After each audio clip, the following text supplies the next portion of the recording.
3-4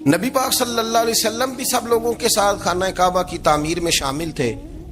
تو حضرت عباس رضی اللہ تعالیٰ انہوں نے کہا حضور سے, ابھی اعلان نبوت بھی نہیں فرمایا تھا, بھتیجے آپ بھی تامد اتاریے, یہ صحیح مسلم میں حدیث موجود, اور اس کو کندھے پہ رکھ لیجیے, آپ اینٹیں اٹھا اٹھا کے لا رہے ہیں تو ذرا آپ کو تکلیف نہیں ہوگی. تو سرکار دو عالم صلی اللہ علیہ وسلم سے یہ بات کہی, اور پھر جلدی سے حضور کی تہمت کو نکال کے نا, حالانکہ لمبا کرتا پہنا ہوا ہے, تو وہ جیسے ہی ان کے کندھے پہ رکھا اینٹیں رکھنے کے لیے, تو سرکار تو زمین پہ گر گئے, بے ہوش ہو گئے, آنکھیں آسمان کی طرف, اور پھر حضور پکار رہے ہیں آزاری آزاری آزاری, میرا تامت دے دو, میرا تامت دے دو. کبھی کوئی شخص اس وجہ سے بھی بے ہوش ہوا ہے کہ میرے وجود سے کپڑا اتر گیا ہے؟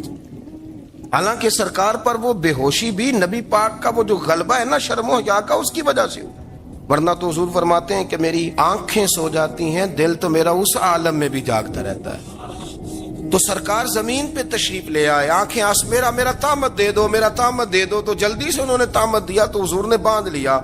پھر طبیعت مبارک میں تسلی ہوئی, یعنی ہم اس رسول کے غلام ہیں کہ جن کے تو وجود سے کپڑا اتر جائے تو حضور برداشت نہیں کرتے, قبول نہیں فرماتے, تکلیف شروع ہو جاتی. لیکن یہاں نوجوان ہیں اور بڑا قد کاٹ ہے اور بڑے بڑے سمجھدار لوگ ہیں, گرمی آتی ہیں تو شارٹ کپڑے پہن کے گھومتے ہیں. ان کو خیال نہیں کہ یہ وہ والا لباس ہے جو باہر تو کیا گھر میں اماں کے سامنے نہیں پہننا چاہیے, بہنوں اور بیٹیوں کے سامنے نہیں پہننا چاہیے.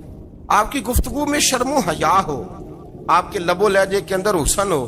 آپ کو پتہ ہے نبی پاک صلی اللہ علیہ وسلم نے فرمایا میری امت میں سب سے زیادہ حیا کرنے والے عثمان غنی ہیں. عثمان غنی سب سے زیادہ حیا کرنے والے. آپ فرمایا کرتے تھے جب سے حضور کا چہرہ دیکھا ہے میں نے کبھی اپنی شرمگاہ بھی نہیں دیکھی, میں نے آنکھوں کا وضو نہیں توڑا, اور جب سے حضور کے دست مبارک میں میں نے بیعت کے لیے سیدھا ہاتھ بڑھایا تو پھر سیدھا ہاتھ میں نے کبھی گندگی کو نہیں لگایا. حیا تھی. آپ باتھ روم کے اندر بھی غسل فرماتے تھے تو کپڑوں سمیت کرتے تھے. کسی نے کہا حضرت جی واش روم کے اندر کیوں نہیں کپڑے اتارتے؟ آپ فرمانے لگے باہر بندوں سے حیا کرتا ہوں, اندر جاتا ہوں تو رب سے حیا آنی شروع ہو جاتی, وہ تو دیکھ رہا ہے نا. تو میں جو بات آپ کی خدمت میں عرض کرنا چاہتا ہوں اس کو آپ سمجھیے گا میرے عزیز, کہ شرم والا مزاج, گفتگو بھی شرم والی, آنکھیں بھی شرم والی, لباس بھی شرم والا, دوستی یاری بھی شرم والی, بہت ساری ایسی باتیں. دیکھیں نا آپ ذرا, میں نے کہا کہ باتوں کو سن کے گزر نہ جایا کریں, اس کی گہرائی پر غور کریں. حضور علم کا سمندر ہے, سرکار سے زیادہ علم دنیا میں کسی کے پاس موجود نہیں ہے, اور صحابہ کو موقع ملا ہوا ہے اس سمندر سے فیض لینے کا. لیکن ان کی حالت یہ ہے کہ حضرت علی المرتضیٰ فرماتے ہیں 14 دن گزر جاتے, حضور سے کوئی سوال پوچھنا ہوتا تھا پر میں شرم کے مارے نہیں پوچھ پاتا تھا. 14 دن بخاری شریف میں موجود ہے. ایک دن نبی پاک صلی اللہ علیہ وسلم نے پوچھا صحابہ سے کہ وہ کون سا درخت ہے جس کے پتے نہیں گرتے, اور وہ درخت اس طرح ہے جس طرح مومن ہوتا ہے, وہ درخت میرے مومن کی طرح بتاؤ. حضرت عبداللہ ابن عمر فرماتے مجھے پتا تھا کہ وہ کھجور کا درخت ہے, لیکن چونکہ ابو بکر صدیق بھی بیٹھے ہیں, عمر فاروق بھی بیٹھے ہیں, مولا علی بھی بیٹھے ہیں, عثمان غنی بھی بیٹھے ہیں, اتنے جید لوگ بیٹھے ہیں, تو مجھے حیا آتی تھی کہ میں کیوں جواب دوں. کہتے سرکار نے کئی دفعہ پوچھا, لوگوں نے کئی اور درخت بتائے, پر فرمایا تمہارا جواب درست نہیں ہے. آپ حیا کے اس پہلو پر غور کریں کہ سوال کا جواب آتا ہے, سوال کا جواب, یعنی مجھے سوال کا جواب آتا اور پھر میں دوں نہ, مجھے بدعزمی نہ ہو جائے گی. یہ کیسے ممکن ہے کہ میری رات گزر جائے, مجھے پتا بھی تھا اور میں نے بتایا نہیں. بہت سارے لوگ آ کے بہت ساری باتیں بتاتے ہیں, بہت ساری باتیں وہ سمجھاتے ہیں, تو ہم غور سے ان کا چہرہ دیکھنے لگ جاتے ہیں, کہتے ہیں یار اس کا تو دعویٰ تھا کہ میں سمجھنے آتا ہوں, تو یہ تو ہمیں سمجھا رہا ہے, چلو الحمدللہ ہم سمجھنے کو تیار ہیں. لیکن میرے عزیز پتہ بھی ہے جواب کا, علم بھی ہے, لیکن فرماتے ہیں میری حیا نے مجھے اجازت نہ دی کہ میں جواب دوں. آپ فرماتے ہیں پھر حضور سے صحابہ نے عرض کی کہ یا رسول اللہ آپ ہی بتا دیں وہ درخت کون سا ہے. تو حضور نے فرمایا بھائی وہ کھجور کا درخت ہے. تو آپ فرماتے ہیں میں دل میں کہہ رہا تھا کہ الحمدللہ میرا جواب درست ہے, حالانکہ میں نے جواب دیا ہی نہیں. تو لفظوں میں حیا, جملوں میں حیا, آنکھوں میں حیا, اٹھنے میں حیا, بیٹھنے میں حیا, چلنے میں حیا ایک خوبصورت حسن ہے. اور نبی پاک صلی اللہ علیہ وسلم نے فرمایا جب تو بے حیا ہو جائے نا پھر تو آزاد ہے، پھر تو جو مرضی کا، پھر تو جو. اس لیے بزرگ جب کسی کو بے حیا کہتے تھے نا، اللہ اکبر، اور جب کسی کو کہتے تھے نا یہ بے حیا ہے تو لوگ سمجھتے تھے کہ کوئی ہلکی سی بات کر دی، لیکن ان کا معنی یہ ہوتا تھا کہ بس بھائی اب اس کے ساتھ کوئی کلام کرنے کی ضرورت ہے، اس کو اب اصلاح کی ضرورت نہیں، یہ بے حیا ہے. کیا معنی کہ اب یہ جو اس کے دل میں آئے گا وہ کرے گا، جو اس کی طبیعت چاہے گی وہ کرے گا، اب یہ کسی پہلو بھی قابو آنے کو تیار ہے، بے حیا ہو گیا. بے حیائی بہت بڑا عیب ہے. اور جو لوگ کہتے ہیں کہ ہمیں بالکل آزادی ہونی چاہیے، ہمارا اپنا جسم ہے تو ہماری اپنی مرضی چلے گی. ایک وزیر صاحب ہیں، پتہ نہیں میں ان کو جانتا تو نہیں، انہوں نے سینٹ میں تقریر کی ہے، میں نے ان کی بات سنی ہے. اس نے کہا نہیں بھائی، جسم رب کا ہے تو مرضی بھی تو رب کریم کی چلے گی، اور مرضی بھی اللہ کی. یہ مجھے تھوڑا سا مسئلہ ہے جسم پر، کبھی کبھی مجھے کثرت سفر سے الرجی ہو جاتی ہے. میرے ساتھ لوگ نا دل سے پیار کرتے ہیں، شاید ہی کوئی اچھا ڈاکٹر ہو جس تک میرے سنگی مجھے لے کے نہ گئے ہوں، پر جسم اللہ کا ہے نا، مرضی بھی جب چاہے گا صحت دے گا. کیوں کچے کاموں میں لوگ پڑ گئے، کیوں غلط لوگ سوچ میں پڑ جاتے ہیں؟ یہ اسی کا ہے. اور جب وہ چاہے گا، آپ اس بات کو اچھے طریقے سے سمجھ لیں کہ جو اپنی مرضی چوکوں چوراہوں میں کر رہے ہوتے ہیں نا، جو مرضی گاندمند، وہ جانور ہوتے ہیں، وہ جانور ہوتے ہیں جو نہ چونک دیکھتے ہیں، نہ گلی دیکھتے ہیں، نہ انہیں پتہ ہوتا ہے کہ جگہ کون سی ہے. وہ انسان، میں نے کہہ دیا جو میں نے کہنا تھا، میں نے کہہ دیا، وہ جانور ہوتے. اور جو کچھ انسان ہوتے ہیں نا، ان کے اندر کچھ نہ کچھ پھر شرم حیا بھی ہوتی ہے. وہ چوکوں چوراہوں میں وہ حرکتیں اور وہ کام نہیں کرتے جو جانور کرتے ہیں. ان کے لیے بڑے پردے ہوتے ہیں، ان کے لیے بڑی باتیں ہوتی ہے، ان کے لیے بڑا کچھ ہوتا ہے. جو بالکل آزاد ہو جائے، کوئی پتہ نہ ہو کس وقت کیا کہنا ہے کیا کرنا ہے، تو پھر وہ دائرہ انسانیت سے خارج ہو جاتا ہے. ہم آپ کو کیا دعوت دیں؟ آپ تو وہ باتیں کر رہے ہیں جو اسلام کا انسانیت کے حق میں بھی ٹھیک نہیں. آپ تو وہ والی باتیں کر رہے ہیں، ان کا انسانیت بھی تقاضا نہیں کرتی کہ یہ باتیں ہونی چاہیے. لیکن ایک بات، میں تو جذباتی نہیں ہوتا، میں بڑے غور سے چیزوں کو دیکھتا ہوں، سنتا ہوں. اور نہ میں ان موسمی مینڈکوں کی، وہ مجھے عاطق صاحب کہنے لگے جی بڑے بڑے مولوی ایک بندے کے ساتھ بیٹھے ہوئے ہوتے تھے اور وہ روزے میں بڑے بڑے درس دیتا تھا تو وہ بھی فلانی حرکتیں کر رہا ہے. تو میں نے کہا ہم نے تو پرانا کہا تھا کہ موسمی مینڈک ہے، تو پرانے کہہ رہے ہیں کہ اداکار ہے، تو وہ جہاں کاسٹ کریں گے وہاں وہ اداکاری کرے گا. آپ کسی مذہبی جگہ کر لیں تو وہاں کر لے گا، کہیں اور جگہ کریں گے تو ہم تو پرانا کہہ رہے ہیں. تو کسی کو کبھی سمجھ آتی ہے تو کسی کو کبھی اور جگہ جا کے سمجھ آتی ہے. ہم ان لوگوں سے پریشان نہیں ہوتے. کیوں؟ سن لے، کوئی مایوسی نہیں. ان کے اندر جتنا زور ہے وہ لگائیں. یہ ملک بنا ہے رسول اللہ کے نام پہ، یہ اللہ نے تحفہ دیا ہے امت مسلمہ کو. یہ نبی پاک کے نام پہ بنا ہے تو یہاں جھنڈا بھی وہی والا بلند ہونا ہے جو مدینے والے رسول کا جھنڈا ہے، اور یہاں وہی کام چلے گا جو نبی پاک نے بیان فرمایا. تو اس طرح کئی لوگ آتے ہیں، وہ شور شار کرتے ہیں، چلے جاتے ہیں. اتنے نہ پریشان ہوا کریں. بہت سارے لوگ تو بیچارے اس قابل بھی نہیں ہے کہ ان کا نام لیا جائے. مطلب اتنا ہم ان کو اہمیت دے دیں، ان کا ذکر کریں، ان کا نام لیں، ان کی بات کریں. وہ بیچارے اس قابل ہی نہیں ہے، مطلب سٹیٹس ہی نہیں ہے ہمارا. اتنے فارغ ہیں ہم کہ اب جو بندہ آئے گا کہانی چھیڑے گا تو ہم چھیڑ جائیں گے. اور بھائی اللہ کا فضل ہے الحمدللہ تعالی، لوگوں نے بڑا شور کیا اور بڑے زمانے سے دنیا شور کر رہی ہے، پر اللہ کے گھر مسجدیں بھری ہوئی ہیں، مسجدیں بھری ہوئی ہیں. ہماری بیٹیاں پردے کرتی ہیں، پردے کو پسند کرتی ہیں، وہ حجاب میں رہتی ہیں، وہ سمجھتی ہیں کہ ہمارا اصل حسن کیا ہے. تو یہ پراپوگنڈا پرانا چلا آ رہا ہے. اس کا اللہ کے فضل سے امت مسلمہ پہ نہ کبھی اثر ہوا ہے اور نہ کبھی ہوگا انشاءاللہ. مزید اچھے اسلامک بیان اور ویڈیوز دیکھنے کے لیے ہمارے چینل کو سبسکرائب کریں اور گھنٹی کے بٹن کو ضرور دبائیں تاکہ ہماری روز کی آنے والی ویڈیوز آپ تک آسانی تک پہنچ جائے.